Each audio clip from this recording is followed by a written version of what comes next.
തിരുവനന്തപുരം പൂവച്ചലിൽ ഒരു വിദ്യാർത്ഥിക്ക് കുത്തേറ്റു എന്നുള്ള വാർത്ത വരുന്നുണ്ട്. സഹപാഠിയാണ് +1 വിദ്യാർത്ഥിയെ കുത്തി പരിക്കേൽപ്പിച്ചത്. കുത്തേറ്റ കാട്ടാക്കട കണ്ടല സ്വദേശിയായ വിദ്യാർത്ഥി ഇപ്പോൾ ആശുപത്രിയിൽ. എങ്ങനെയുണ്ട് കുട്ടിക്ക്? ഈ ആക്രമിച്ചവരെയൊക്കെ പോലീസ് പിടിച്ചോ? തീർച്ചയായും 4 പേരായിരുന്നു ഈ കുട്ടിയെ കുത്തിപ്പരിക്കേൽപ്പിച്ചത്. നേരത്തെ തന്നെ സ്കൂളിൽ ഈ സോഷ്യൽ മീഡിയയിൽ ചെറിയ രീതിയിലുള്ള വാക്കുതർക്കം ഉണ്ടായതിനെ കുറിച്ച് വിഷയങ്ങളൊക്കെ ഉണ്ടായിരുന്നു.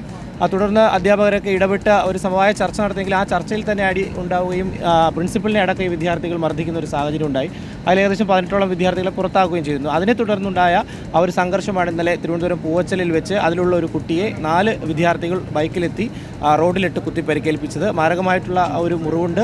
സ്വകാര്യ ആശുപത്രിയിൽ ഇപ്പോൾ കുത്തേറ്റത്തിന്റെ ദൃശ്യങ്ങൾ നമ്മളിപ്പോൾ പ്രേക്ഷകരിലേക്ക് എത്തിക്കാം. തീർച്ചയായിട്ടും ബൈക്കിലെത്തി ആ കുട്ടിയെ റോഡിൽ വെച്ച് കുത്തി പരിക്കേൽപ്പിച്ചിട്ട് ആ ബൈക്കിൽ തന്നെ കടന്നു കളയുന്ന ദൃശ്യങ്ങളാണ് CCTV ദൃശ്യം. എന്തൊരു കഷ്ടമാണല്ലേ ഇവിടെ ഈ ഇങ്ങനെയുള്ള അക്രമ സംഭവങ്ങൾ കൂടി വരികയാണല്ലേ റിനു? തീർച്ചയായും പ്രത്യേകിച്ച് ഈ സോഷ്യൽ മീഡിയയിലൂടെ, അതാണ് ഏറ്റവും പ്രധാനപ്പെട്ട ഒരു കാര്യം. സോഷ്യൽ മീഡിയയിലൂടെ ഉണ്ടായ ഒരു വാക്കുതർക്കമാണ്.